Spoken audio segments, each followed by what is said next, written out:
Good afternoon, everyone. My name is Montana, and today we are going to be introducing to you our new in-person shopping initiative, Retail Revival. Throughout this presentation, we will first go over a brief description of Retail Revival and its purpose. We will also discuss the approach, launch plan and timeline, monitoring the project, and its results. And finally, we will conclude by offering an assessment of success for Retail Revival. The COVID-19 pandemic has had a significant impact on the retail industry worldwide. Government-enforced lockdowns and social distancing has forced many stores to close temporarily or even limit their hours, which led to a substantial decrease in foot traffic within physical retail locations. With consumers avoiding physical stores, online shopping saw a massive surge. The long-term impact of this change in consumer behavior still remains unclear. Brick-and-mortar stores are slowly dying, and it is Retail Revival's mission to make sure that they survive and even thrive throughout this ever-evolving digital age. Retail Revival is a framework that companies may implement if they wish to bring foot traffic back into their physical retail locations due to the adverse effects of COVID-19.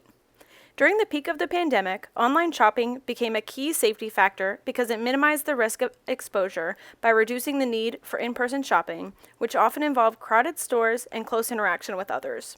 However, with the easing of governmental restrictions and the development of vaccinations, in-person shopping remains essential for many communities due to accessibility needs and the need for human interaction. The proposal is to partner with companies to aid in developing strategies that may bring their in-person shopping rates back to life. Physical human interaction is an irreplaceable and fundamental aspect of human life. And according to Walker, human interaction contributes to emotional well-being, social cohesion, and the richness of human relationships. Creating a balance between the convenience of online shopping and the importance of in-person interactions is crucial to support the well-being of communities. The social aspect of shopping in person cannot be understated. Retail Revival's goal is to collaborate with other companies to aid in data collection and analysis in order to modernize appeal to customers, bringing their in-person shopping experience back to life and ultimately boosting brick-and-mortar sales. The key component of Retail Revival's framework includes data collection and analysis, store enhancement, management workshops, digital integration, and enhanced marketing. It is important to note that in today's modern society, the retail industry is dynamic, and COVID-19 had a profound and ongoing impact. Bringing in-person shopping back to life post-COVID is a challenge, but an achievable goal. We will start by conducting a trend analysis for the retail industry, which involves the systematic review of historical data and emerging factors in order to identify patterns, shifts, and potential future developments. This will also allow us to conduct a thorough analysis of how consumers engage with customers within the retail industry. To conduct consumer behavior analysis, we have consulted the quarterly e-commerce report historical data from 2020 to 2023, which has been provided by the U.S. Census Bureau. To learn how to better respond to these drastic shifts in consumer behavior, PESTEL and SWOT analyses were also used. We will go over our findings from these three analyses in our next few slides. Stakeholders within the retail industry have various responsibilities, and their roles can differ based on their relationship with that specific company. These plans to revive in-person shopping can have several impacts on stakeholders of varying levels. Our stakeholder map will be provided later on in the presentation to provide a visual on how each level may become affected by the project. On this slide, you can see a line chart we have created using data from the quarterly e-commerce report historical data sets. The orange line represents the total yearly percentage of e-commerce sales.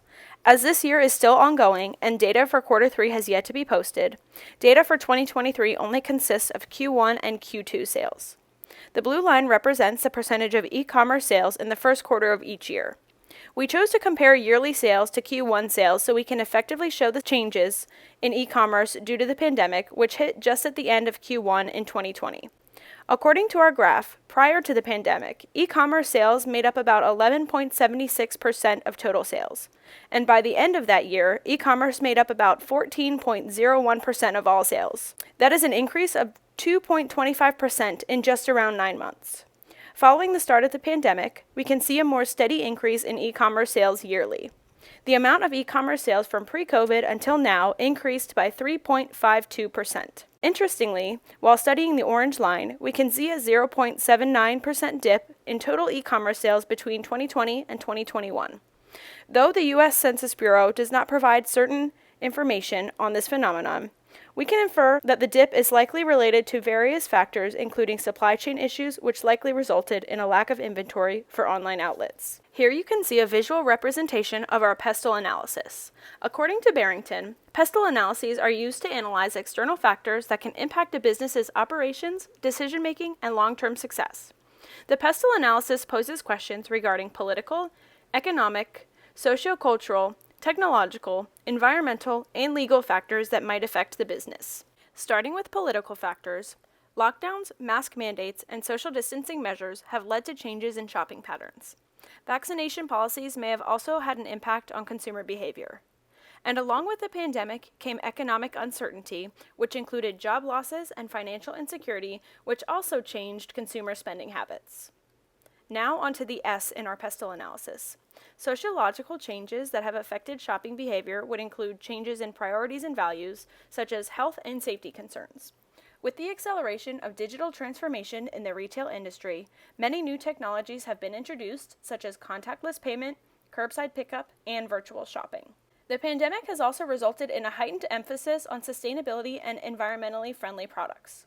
Consumers have become more conscious of eco-friendly choices in their shopping.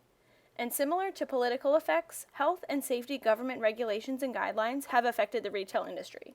Compliance with these regulations may have had impacts on store layouts, capacity, and customer interactions.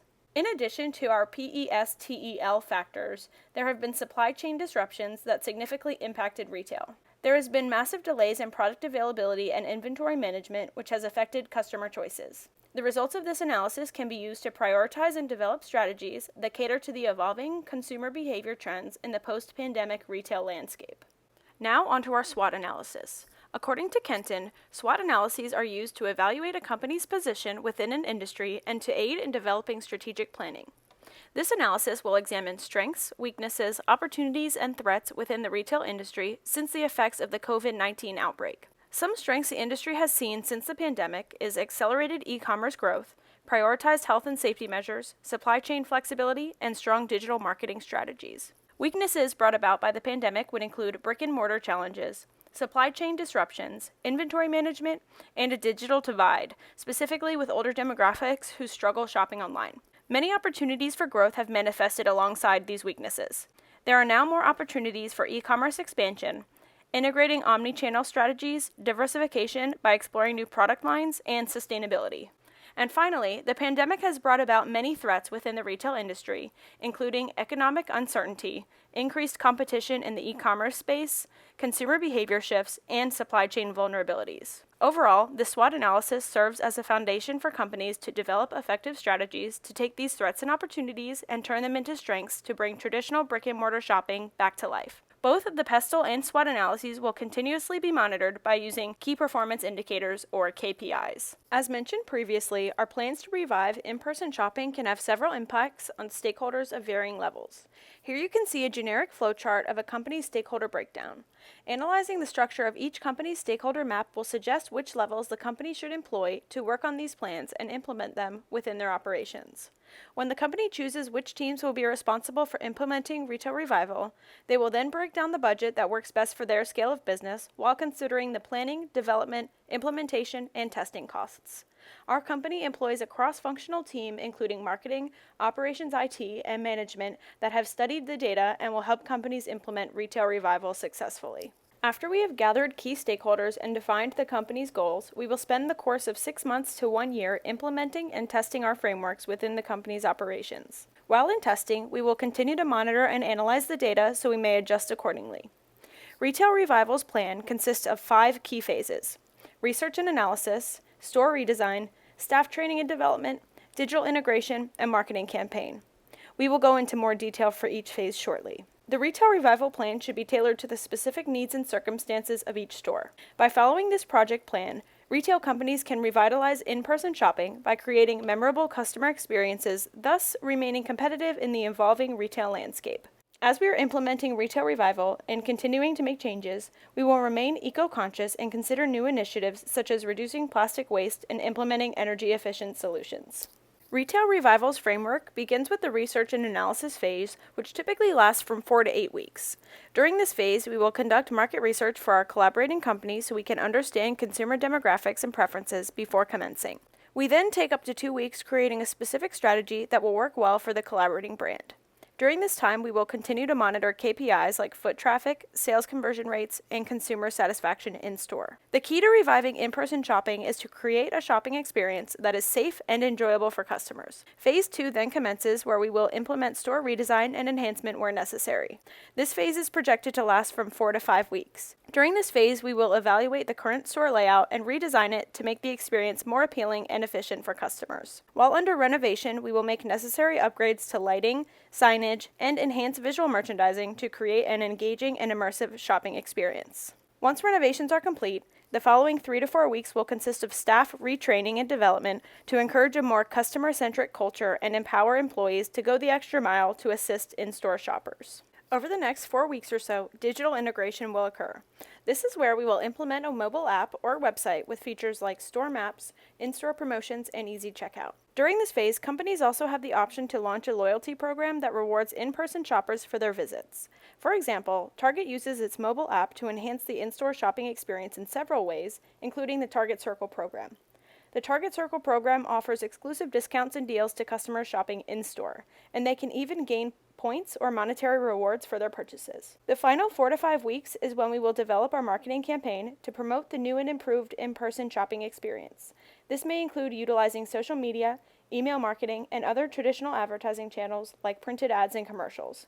In today's social media-centric generation, we can also leverage influencers and brand ambassadors to create buzz around the store's new upgrades. Monitoring the success of Retail Revival within partnering stores is crucial to ensure we are meeting objectives and making data-driven adjustments as needed. Throughout the implementation and testing of Retail Revival, we will continue to monitor key performance indicators such as foot traffic, sales conversion rates, customer satisfaction, repeat customer rates, online to offline attribution, inventory turnover rates, and various sustainability metrics. To analyze all this data in one place, we will create custom dashboards using data visualization tools like Tableau to monitor KPIs in real time. We will also conduct surveys to analyze customer feedback about their in-store experiences. Implementing comprehensive restoration plans like Retail Revival can lead to various positive outcomes for our collaborating stores. We want to note that Retail Revival is not without flaw, and success is never guaranteed. A well-executed revival plan can attract more customers to physical stores, resulting in higher foot traffic, which is the fundamental goal. With this revitalized shopping experience, stores can expect to see an increase in the percentage of store visitors who make purchases, thus boosting in-store sales. According to Flores, in-person shoppers tend to make more impulse purchases when they feel like they might miss out on a good deal or a sale. Creating a memorable and engaging shopping experience fosters customer loyalty, which encourages repeat visits and higher customer lifetime value. Ultimately, stores that successfully implement Retail Revival can gain a competitive edge by offering something unique and appealing to their customers. Assessing the success of the Retail Revival initiative involves a combination of quantitative data analysis, qualitative feedback, and a deep understanding of the project's objectives and goals.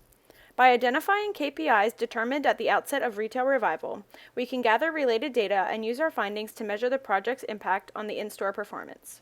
Our dashboard and visualizations will help us determine whether goals are being met. Based on the data analysis, customer feedback, and other insights, our company will provide meaningful recommendations for further improvements or adjustments to the Retail Revival initiative in order to achieve success. Assessing Retail Revival's success is ongoing, and recommendations will continue to adapt to changing market conditions and customer preferences. Regularly reviewing data and feedback ensures that the project remains aligned with the evolving needs of the collaborating company's target audience. To conclude, the COVID-19 pandemic has had a profound and lasting impact on the retail industry. It has caused existing trends to accelerate, such as the shift to e-commerce and the need for digital transformation. The pandemic outbreak has created many new challenges and opportunities for retailers as they adapted to the rapidly changing landscape. Overall, the pandemic's impact on the retail industry will likely continue to evolve as consumer behaviors and economic conditions continue to change. And it is our goal with Retail Revival that our partnering companies can succeed and even thrive during these unprecedented times. So thank you all for sticking with us for the last 14 minutes, and thank you for your interest in Retail Revival. I hope you have a wonderful week.